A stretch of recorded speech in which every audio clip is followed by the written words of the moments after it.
Etie for mamdam nyina mase emfambra ye channel yiso aha nimde news update bia na ye de bremu ewo kasa fidie yiso insem bebre na dan de nyina den ekoso ebusuafo message notification button no obetene ne on na wa subscribe se de bibia any update bia on sabeka na wa hwe na bibia aye kama insem bebre ekoso ebra nche omangi bre ne nko insem de wo ho no as NDC MPP from Ombeba as independent.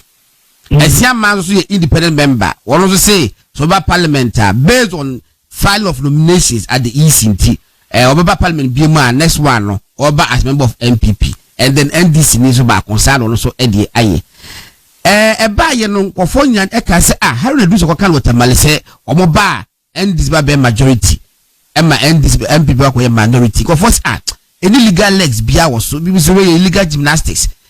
Ya fe ko parliament Babin, Speaker of Parliament, as will declare South forces vacant, and so Parliament will no longer recognize them as members of Parliament. If you can say Agyemang, if you can refer to Professor Michael Kwe, say one also be proud to 2020 elections. One also can say Agyemang and I'm sorry about Agyemang Eco Parliament or for Eco Independent or for Minantino. John Bodu Chokrat had a command say Papa ye free party no. So they don't longer see him as member of Parliament on the ticket of MPP. Emma, Professor Makukui, Ekas will declare me seat in vacant. In Butuna Konya. Adi actually and Supreme Court to see the ruling about say Adi a year Speaker of Parliament here. They or more reverse they should recognize the 4 members as members of Parliament until after some days be a unbedi substantive issue no. Land patrol ni na I said they say yes that you. God has already acquired. Russia, the Lord now Russia, and we call me speaking quota. So they should be here win through. Yeah, okay, say. Almost next Parliament. So Sana Okano. Sana Mekano, aye. No, but they should current Parliament. No, boy. What's about the current Parliament? And I do know Masisano and apply to current Parliament. No, boy. But we should go to which you look at the next Parliament. When you come any day about the outcome, anything that take a court. Because anytime there's a disagreement or you put 2 interpretations to a same provision, it calls for interpretation. It doesn't mean you are a baby. You are not you can't you say a na the baby suka and say na back no boa and there is a conflict no boa. That conflict must be resolved not by him because on your court but by the appropriate judicial body. A junior thinker of me no the court no say to be maybe who's a idea and that to be a figure now the matter say we are lawyer. Usually we are commenting on judicial decisions. Judicial decisions bar and I are commenting. And to profession of what you say, the Bible is kind, it's not a judicial decision. So sometimes we are in a difficult. You can see a legislative decision. Particularly legislative decision on taking judicial decision. And also, we say the legislature is a political wing. It's a constitution. There are 3 arms of government. You need a political. The only a political one is the judiciary. And so what judicial is a legislative decision about. You can't take politics away from it. It comes sometimes partisan legislative decision. Constitutional legislative decision, most often it may be inconsistent with matured and temperate judicial decision. Judicial decision beyond that is means to be a matured and yet not partisan. The executive and the legislature, the combination is an intemperate political statement. A beba. A complete judicial law. matured thinking, taking into account rules and procedure and law. No, almost account the workers. And no, and I mean to say no. What Babel did was purely inflative issue, which may be partisan. Yeah, after the marking show, the position of our parliament may also be legislative decision, which may also be partisan. But one more any partisan, which is the judiciary, will consider the matter from a judicial point of view, which may be different from the partisan political views. That's the same. And to a lawyer, I will expect, say, the lawyers will rather err on the side of matured judicial decisions rather than partisan political decisions. As I say, constitution Supreme Court, who make us a clear, nation make us a clear. Who clear, and they are clear, and then nation make clear. Who will determine it? The Supreme Court. Who think this ethical and yet inconsistent with Article 97, G and H. Whatever it is. Some, you know, you say that step your own body will carry. Time a man meeting in your procedure and not for present. So the issue is whether or not Article 97 E and H and the fact that these people have taken that decision, whether it's applicable to the 8th Parliament or to the 9th Parliament, that becomes the legal issue which must be resolved. And it cannot be resolved with partisan means. It must be resolved by judicial lens, which is mature, sober, matured and sober. And therefore, a one issue. So, there is only the here. There are so many rules of interpretation, but because they are matured, they take so many things into consideration. And a bit about sometimes logicalities, sometimes practicalities, sometimes absurdities. So what they now find, if you use the plain language, the person speaks, the person has now moved, but almost what you say, the word sick, they will not give it the plain meaning. Then, media evidence member who young so much. Media, and compassion, the many be collapsing because the system it will lead to chaos. Or sometimes, the judicial being a matured arm of government will take into account all these things before deciding whether to go with the plain meaning of the words or they will go with a secondary meaning of the word. I mean, how did the when it comes to legislative partisan decision, what the is a simple baba. You go ahead and do it. I'm here to say, but judiciary will not like the Osebo because remember, judiciary is one almost compliant to a swabber. And if you what you need to me Osebo, and so papa. The legislature from there, that's all swabber. You can not public up from the bar. Maybe more popular. And to you, yes, I am away now.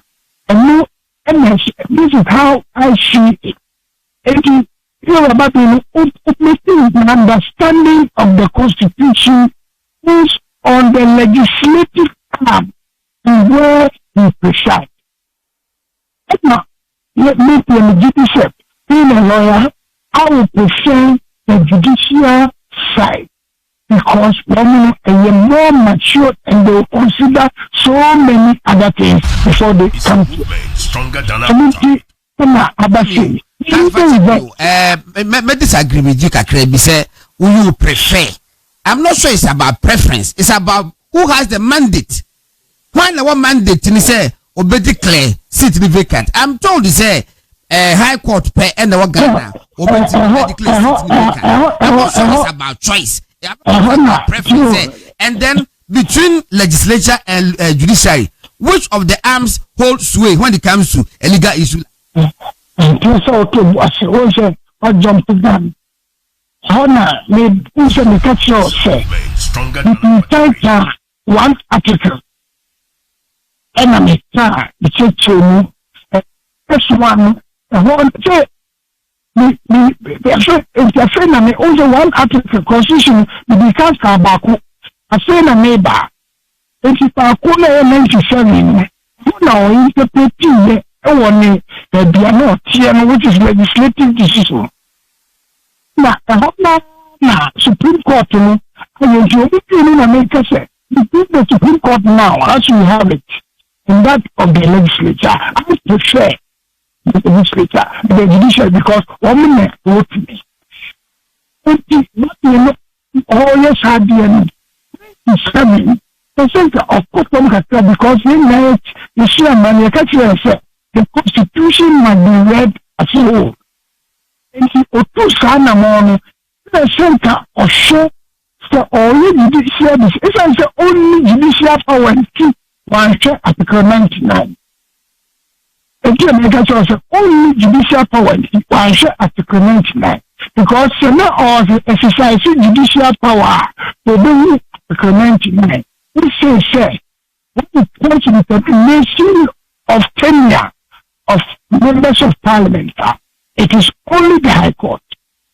And whether or not a person is duly elected, or whether or not a seat is vacant, you can only go to the High Court. Now, say, okay, High Court also, now, that's when you appeal to the Court of Appeal as the last resort. In fact, a person who comes to the Supreme Court, only to don't go to the Supreme Court. When it comes to parliamentary petitions or vacancy, you can go to the Supreme Court, you Court of Appeal. And Nuna, in person, one share, if you're not the Supreme Court, now they are exercising judicial power. Therefore, Omono Competition Article 99. They will look only at 97.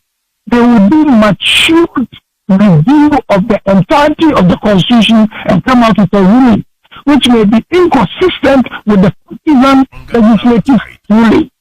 And to Simon Cemetery, the many purpose and the argument, the take 97 to make political decision out of it, that the judiciary will take 97 and 99 and come out with a judicial decision. Lawyer Pacho, Enra Minyan in Tiffy, lawyers be say, let's say, technically speaking, we have three arms of government. Now, we be independent of each other. And so say, judiciary, no, legislature, no, I take a decision. Say, Speaker of Parliament, now making that declaration now. Judiciary, no, and to me overturn the decision of the Speaker of Parliament. And I'm catching myself, for me, inconsistent with the law because, example, on dear, narcotics, the band, the bear, the buying, say, mobilises, I'm what to me, I could do a week, regulated I don't know, Parliament, and the Musa Shasi, but Supreme Court can say, Embrano, yeah, Kwamo fast or man for so ye, they compelled Parliament to go back and redo it. Make us assemble, Bacho, Cheche Muka cry, say Speaker of Parliament, and our Parliament, take decision about passing Bia, and I said, Madiki declaration Bia. A court, I will to me say, Umbetaka said, dear Parliament, ye no, or man ye, it will be quite for Frana. Parliament, almost the physical magic, so Makatia. It's a movement stronger than appetite. Parliament, almost the physical magic, so Makatia. Abby. Some of Russia, some December, some of us said they are traffic. Oman, the Richard Dumbutia. So, Debbie. Master, I mean, let's take some for them to the assassin. Because when you lawyer, I mean, lawyers and law is but a common sense. But never in article. you're familiar with it. Sabi, you didn't have by say, oh dear. Just a million you can say, oh, it's a bra, a dear constitution. The old idea about the minimum, any constitution of Ghana, only one ability, executive, only Parliament, only theory, only. You think they are also independent, the better to cross over the so and checks and balances. That is the key of our democracy. Substantial power corrupts and absolute power corrupts absolutely. Now, can say, Central Parliamentary, one ancient constitution, that's ya. Then the Nabu can say, think of Uncle declare, say, a parliamentary system of government. Then go back to class. Like a president also, or a prime minister, and can say, Okino one years old. Now, Omo appointed a new prime minister. Now, we call no more approval. Now, Judicial to the baby, and can know Monday, Omo Koswam, Omo Betty saw me, one saw me, one saw me. I said, a judge for us. It's a movement stronger than appetite. There's nothing like state separation of powers. There's interdependence of the arms of government. Each one depends on each other. All of the three of them, the source of their power is from the Constitution. And any act from any of them that is inconsistent with the Constitution is not a void. It's simple as that. That is the primacy and the supremacy of the Constitution, not Parliament. Not Parliament. Parliament, you know, okay, one can say 4-year term. One time. Is it by Parliament? Or the Parliament only determine the term of the back. Say 4 determine the term of the back. Say 4 years. Can they increase it? Can they sit down and say, you use a procedure, you increase it from 4 years to 6 years because can they do that? You can do it. And even the judges, can they nominate their own chief justice? Can they do it? You cannot do it.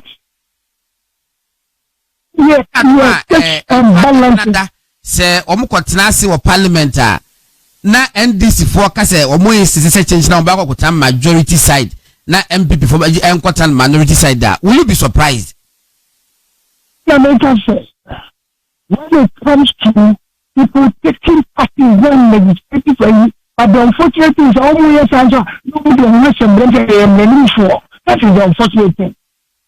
We must respect each other. It's a movement. Everything that we do, I believe, sir. You are doing it for so many years. I believe that untouchable and not a layer for. It doesn't know one I speaker. Our lawyer. Seven. Because the lawyer signing Supreme Court judge, it be a judge. So my after Saturday, on Chessa, and my enemy, say, dear, Governor Judicial said. People obey their bizarre say, but not on minor cosu, and I say, a bit more minor quickly. The bit more minor cosua, cosuya, it means the opinion of who you better man, baby. A before say, Chronosia, what did it? There's an idea, this sick man who you bar. Be assured, sir, if you are more to a liberty again, you only continue. Measure the ability to show you that the nominal so not be seen. Ocean, no one who cocoa. If I say, yeah, you don't respect the Supreme Court. Or if you, I don't think you will do that. But well, yeah, it will be very unfortunate because Supreme Court, that is, and no one is not in trouble. So I should you will descend to the jungle. You do jungle, you want much of one budget man of that. You say, you are what you are winning, the entire routine to the more better. So you say, oh, you are so sure of it. You believe on the two, and I begging Patamount. What to know begging Patamount?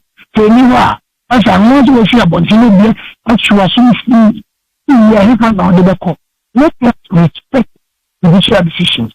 Let us stop insulting our judges and our judiciary, because the judiciary is the appetite. It is the center of our freedoms, the center of our liberties.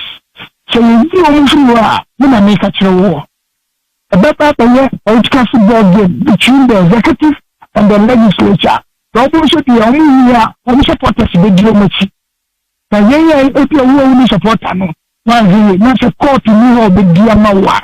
Not can just will be anywhere, which is our judges and our judiciary. You and I will see it because on all Ghanaians. You will stand in the political and run it back. Open to catch and now Supreme Court or the capital of PPR only a functioning. It's your idea and yet. So you see, you have a paper. Sometimes you listen, sometimes you listen. You show you bow. And show respect. You bow and show respect and jubilate. You go and fight another all the time. You should be very careful. Lawyer Maxwell Agyemang,